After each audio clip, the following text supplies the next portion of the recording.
நமசிவாய வாழ்க, நாதன் தாள் வாழ்க, இமைப்பொழுதும் எண்ணெஞ்சில் நீங்காதான் தாழ் வாழ்க. ஓம் நமசிவாய, ஓம் நமசிவாய, ஓம் நமசிவாய. குரு பிரம்மா, குரு விஷ்ணு, குருதேவோ மகேஸ்வர, குரு சாட்சாத் பரம்பிரம்மா, தஸ்மை ஸ்ரீ குரவே நமக. நெக்ஸ்ட் ஜென் அஸ்ட்ரோ சேனல் நண்பர்கள் அனைவருக்கும் வணக்கம். நான் உங்கள் சங்கீதா ராம்குமார். புரட்டாசி மாத பலன்களை பார்ப்போங்க. இந்த புரட்டாசி மாதமானது குரோதி வருடம், ஆங்கிலத்துக்கு பார்த்தீங்கன்னா 17/9/2024 சதய நட்சத்திர நாளில் செவ்வாய்க்கிழமையில் பிறக்குதுங்க. அன்னைக்கு அதாவது புரட்டாசி 1ஆம் தேதியே பௌர்ணமி திதி ஆரம்பிக்குது. காலையில் 11:21 பௌர்ணமி திதி ஆரம்பிக்குதுங்க. இந்த புரட்டாசி 2ஆம் தேதி பார்த்தீங்கன்னா உங்களுக்கு 18/9/2024 அன்னைக்கு மகாலயபட்சம் ஆரம்பிக்குதுங்க. இந்த மகாலயபட்சம் நம்ம அதாவது இந்த வருடம் முழுக்க நம்ம மூத்தோர் கடன் நம்ம எது செய்யினாலும் சரிங்க, வீத்தோர் கடன் செய்யலினாலும் இந்த மாதங்கள் நம்ம அவங்களுக்கு கொடுக்கக்கூடிய அந்த திதி ஆகட்டும், தர்ப்பணம் ஆகட்டும், நமக்கு ஒரு நல்ல பலனை கொடுக்கக்கூடிய ஒரு அற்புதமான மாதம். அதுவும் குறிப்பாக இந்த புரட்டாசி மாதம் வரக்கூடிய அமாவாசை, மகாலய அமாவாசைன்னு சொல்லுவாங்கங்க. அந்த அமாவாசை அன்னைக்கு நம்ம முன்னோர்களை நினச்சி நம்ம வழிபாடு பண்ணுறது மிகச்சிறந்த ஒரு யோகத்தை கொடுக்கும்.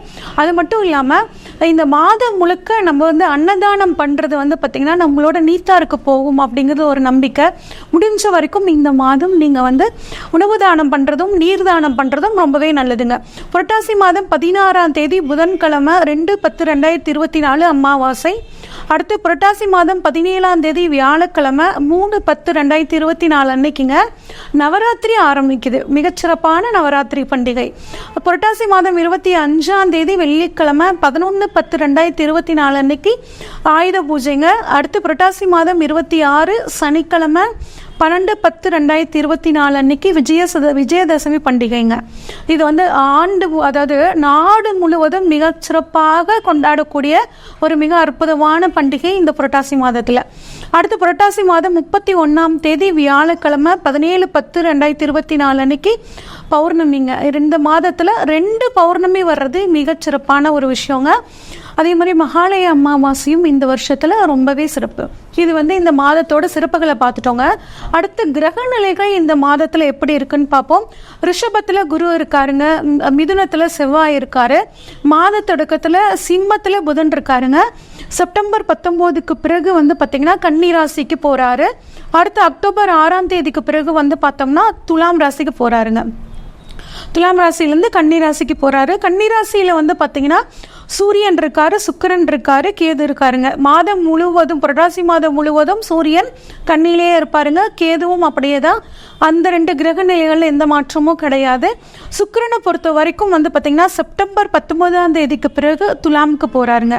கும்பத்தில் சந்திரன் இருக்காருங்க. அதே மாதிரி சனி வக்ரமாக இருக்காரு. மீனத்தில் ராகு இருக்காருங்க. இதுதான் இந்த மாதத்தோட கிரக நிலைகள்ங்க. இப்போ நம்ம ஒவ்வொரு ராசிக்கும் இந்த புரட்டாசி மாத பலன்கள் எப்படி இருக்குன்னு பார்ப்போங்க. அதுக்கு முன்னாடி நம்ம தொடர்ச்சியாக வீடியோ போட்டுட்ருக்கோம். நீங்கள் நிறைய பார்த்துட்ருக்கீங்க. கமெண்ட்டில் நிறைய டவுட்ஸ் கேட்குறீங்க, நாங்கள் கிளியர் பண்ணிகிட்ருக்கோம். அது மட்டும் இல்லாமல் நிறைய கால் பண்ணி உங்கள் ஜாதகத்தை அனுப்பிச்சு நீங்கள் சஜஷன் கேட்குறீங்க. நான் கரெக்டாக ப்ரெடிக்ஷன் சொல்லிகிட்ருக்கேன். இன்னும் மேலும் நீங்கள் ஜாதகம் பார்க்கணுன்னு விருப்பப்படுறவங்க ஸ்க்ரீனில் தெரியிற வாட்ஸ்அப் நம்பருக்கு கால் பண்ணுங்கள். உங்களுக்கான முழு ப்ரெடிக்ஷன்ஸை தெளிவாக சொல்கிறேங்க. மகர ராசிக்காரங்களுக்கான புரட்டாசி மாத பலனை பார்ப்போங்க. மகர ராசியை பொறுத்த வரைக்கும் மகர ராசியில் உத்திராடம் நட்சத்திரத்தோட 2, 3, 4 பாதங்கள், திருவோணம் நட்சத்திரத்தோட 1, 2, 3, 4 பாதங்கள், அவிட்டம் நட்சத்திரத்தோட 1, 2 பாதங்கள், ஆக மொத்தம் 9 நட்சத்திர பாதங்கள் இந்த மகர ராசியில் இருக்குங்க. மகர ராசிக்காரங்களுக்கு சனி ராசிநாதனாக வர்றாருங்க. அதனால இவங்க கடின உழைப்பாளிகளாக இருப்பாங்க. அடுத்தவங்க சொத்துக்கு ஆசைப்பட மாட்டாங்க. அதாவது இருக்கிற இடம் தெரியாமல் இருந்துட்டு போயிடணும் அப்படின்னு சொல்லுவாங்க இல்லைங்க, அந்த மாதிரி ஒரு ராசிக்காரங்க இந்த மகர ராசிக்காரங்களாக இருப்பாங்க. உழைப்பு உழைப்பு உழைப்பு, குடும்பம் குடும்பம் குடும்பம், இதுதான் இவங்களோட தாரக மந்திரமாக இருக்கும். இவ்வளோ சிறப்பான இந்த மகர ராசிக்காரங்களை பொறுத்த வரைக்கும் உங்கள் ராசிநாதனாகிய சனி பகவான் உங்களோட ராசிக்கு 2ஆம் இடத்துல கொஞ்சம் வக்ரமாக இருக்காருங்க. கொஞ்சம் நீங்கள் எல்லா விஷயத்துலையும் நீங்கள் எப்பயுமே நிதானமாக தான் இருப்பீங்க. இப்போ கூடுதல் நிதானம் அப்படிங்கிறது உங்களுக்கு தேவைப்படுதுங்க. அது மட்டும் இல்லாமல் சனி கொஞ்சம் வக்ரமாக இருக்கிறது அவ்வளோ சிறப்பானது கிடையாதுங்க. ஆரோக்கியத்தில் கொஞ்சம் கவனமாக இருக்கணுங்க. பணம் வந்து நிறைய பணம் வரக்கூடிய ஒரு அற்புதமான சூழ்நிலை இந்த மாதம் இருக்குது. இருந்தாலும் செலவுங்கிறதும் உங்களுக்கு கொஞ்சம் அதிகமாகிறதுக்கான வாய்ப்பு இருக்குங்க. கொஞ்சம் ஹெல்த் வைஸில் சின்ன சின்ன தொந்தரவுகள் இருக்கிறதுக்கான வாய்ப்புகள் இருக்குது. அடுத்து 3ஆம் இடத்துல வந்து பார்த்திங்கன்னா ராகு இருக்காருங்க. செய்யக்கூடிய முயற்சிகள் எல்லாம் பலிதமாகக்கூடிய ஒரு அற்புதமான அமைப்பு. 4ஆம் அதிபதி 6ல் இருக்காருங்க. அப்போ தாயாரோட உடல் ஆரோக்கியத்தில் கவனமாக இருக்கணும். செவ்வாய் வந்து 4ஆம் அதிபதியான செவ்வாய் 6ல் இருக்கார். 11க்கும் அவர் அதிபதியாக வரனால நிலம் வாங்கக்கூடிய ஒரு அமைப்பு. கடன் வாங்கியாவது ஒரு வீடு வாங்கணும், ஒரு நிலம் வாங்கணும் அப்படின்னு பார்த்தீங்கன்னா அதற்கான யோகம் உங்களுக்கு ரொம்பவே சூப்பராக இருக்குங்க. ஒரு நீண்ட நாள் நிலம் வாங்கணும் அப்படிங்கிற ஒரு அமைப்பு கனவு உங்களுக்கு இந்த மாதம் நிறைவேறதுக்கான ஒரு அற்புதமான சூழல். லோன் போடுறது இந்த மாதிரியான சூழல்கள் சூப்பராக இருக்குங்க. பொதுவாக இந்த மாதம் உங்களுக்கு எப்படி இருக்கும்னு பார்த்தோம்னா 8ல் புதன் இருக்கிறனால மறைஞ்ச புதனால் நிறைய தனலாபம் இருக்கும், பொருளாதாரம் திருப்தியாக இருக்கும். எடுத்த காரியங்கள் மட்டும் கொஞ்சம் லைட்டாக சின்ன சின்ன ஒரு தாமதம் ஏற்படுறது சகஜங்க. அடுத்து 7ஆம் இடத்துல வந்து 7ஆம் அதிபதி சம்மந்தப்படும் போது வாழ்க்கை துணைக்கிட்ட கொஞ்சம் விட்டு கொடுத்து போகிறது நல்லது. 8ஆம் அதிபதி வந்து பார்த்திங்கன்னா 9ஆம் இடத்துல இருக்கார். 9ஆம் அதில் வந்து பூர்வீக சொத்துக்களால் சில பிரச்சனைகள் ஏற்படுறதுக்கான வாய்ப்புகள். ஆனால் பிரச்சனை ஏற்பட்டாலும் அது சுமூகமாக முடிஞ்சு அதன் மூலியமாக ஒரு நன்மை ஏற்படுங்க. தொழிலை விரிவுபடுத்துறதுக்கான ஒரு பெற்றோர்களோட ஆதரவு உங்களுக்கு கிடைக்கும். தொழிலை விரிவுபடுத்துறதுக்கு ரொம்ப பிளான் பண்ணிட்டு இருப்பீங்க. கொஞ்சம் பொருளாதாரம் கம்மியாக இருந்துச்சு அப்படின்னா உங்கள் அப்பா, அதாவது உங்களுக்கு பணம் நான் கொடுக்குறேன் நீ செய்ப்பா அப்படின்னு சொல்லக்கூடிய ஒரு அற்புதமான அமைப்பு இருக்குங்க. கொடுக்கல் வாங்கல் உங்களுக்கு இந்த மாதம் நல்லா இருக்குங்க. அடுத்து 9ஆம் இடத்துல சுக்கிரன், சூரியன், கேது இந்த 3 கிரக அமைப்புங்க. கூடவே வந்து 9ஆம் இடத்த குருவும் செவ்வாயும் பார்க்குறாரு. அப்போ இந்த மாதம் உங்களுக்கு அனைத்து விதமான நல்ல பாக்கியங்களும் உங்களுக்கு கிடைக்க போகுதுங்க. 9ஆம் அதிபதி ஆட்சி பெற்று இருக்கிறார். வெளிநாடு போகணும்னு நினைக்கிறவங்க, இம்போர்ட் எக்ஸ்போர்ட் தொழில் பண்ணுறவங்க, பயணம் டிரான்ஸ்போர்ட் தொழில் பண்ணுறவங்களுக்குலாம் இந்த மாதம் ரொம்பவே சூப்பராக இருக்குங்க. அடுத்து 10ஆம் அதிபதி வந்து பார்த்திங்கன்னா மாதத்தில் பாதி நாள் ஆட்சி பெற்று இருக்க போகிறார். கூடவே அந்த 9ஆம் அதிபதியான பாக்கியாதிபதியும் 10ஆம் இடத்துல இருந்து 2 பேரும் சேர்ந்து, அதாவது புதனும் சுக்கிரனும் சேர்ந்து புதன் சுக்கிர யோகத்தை கொடுக்குறாருங்க.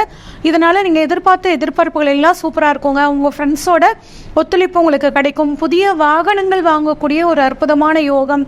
வியாபாரம் ரொம்ப நல்லா இருக்குங்க. ஆனால் மாணவ மாணவியர்கள் மட்டும் படிப்பில் கொஞ்சம் கவனமாக இருக்கிறது நல்லதுங்க. சுய தொழில் தொடங்கக்கூடிய ஒரு எண்ணம் உங்களுக்கு உருவாகும். அது இந்த சமயத்தில் நீங்கள் பண்ணுறதும் உங்களுக்கு நல்ல ஒரு வாழ்க்கையை கொடுக்கும். படித்து முடித்த குழந்தைகளுக்கு வந்து இப்போ வேலை கிடைக்கக்கூடிய ஒரு அற்புதமான அமைப்பு. 10ஆம் அதிபதி 11க்கு வந்து வரப்போகிறாருங்க. தொழில் மூலியமாக ஒரு அற்புதமான அமைப்புங்க. அது மட்டும் இல்லாமல் நீண்ட நாட்களாக குழந்தை பாக்கியம் இல்லாதவங்களுக்கு குழந்தை பாக்கியம் ஒரு மருத்துவ செலவு மூலியமாக உங்களுக்கு குழந்தை பாக்கியம் கிடைக்குங்க. அது மட்டும் இல்லாமல் 12ஆம் அதிபதி 5ல் இருக்கிறனால உங்கள் குழந்தைகளோட எதிர்காலத்துக்காக நீங்கள் வந்து செலவு பண்ணுவீங்க. ப்ளஸ் அவங்க படிக்கிறதுக்கான ஒரு செலவு பண்ணக்கூடிய சூழ்நிலை எல்லாம் இருக்குங்க. இந்த மாதத்தில் பணவரவு நல்லா இருந்தாலும் அதை வந்து கொஞ்சம் சுப செலவாக நீங்கள் மாற்றிக்கிறது நல்லது. உங்களை பொறுத்த வரைக்கும் பெருமாள் வழிபாடு புதன்கிழமைகளை பண்ணுறதும், பெருமாளுக்கு துளசி மாலை சாத்தி வழிபடுறதும், திருநங்கைகளுக்கு உங்களால் முடிஞ்ச உதவி பண்ணுறதும் இந்த மாதத்தை உங்களுக்கு மிகச்சிறந்த மாதமாக மாற்றி கொடுக்கும். இது வரைக்கும் நம்ம பார்த்ததெல்லாம் பொதுவான பலன்கள் தாங்க. நான் சொன்ன இந்த விஷயங்கள் உங்களுக்கு பிடிச்சிருந்ததுன்னா இந்த வீடியோவை உங்கள் ஃப்ரெண்ட்ஸுக்கு ஷேர் பண்ணுங்கள். பிடிச்சிருந்தா லைக் பண்ணுங்கள். உங்கள் டவுட் ஏதாவது இருந்தால் கமெண்ட் பண்ணுங்கள். அது மட்டும் இல்லாமல் உங்கள் வாழ்க்கையில் எல்லா விதமான சந்தோஷங்களும் கிடைக்கிறதுக்கு எல்லாம் வல்ல இறைவனை பிரார்த்தித்துக் கொள்கிறேன். நன்றி, வணக்கம்.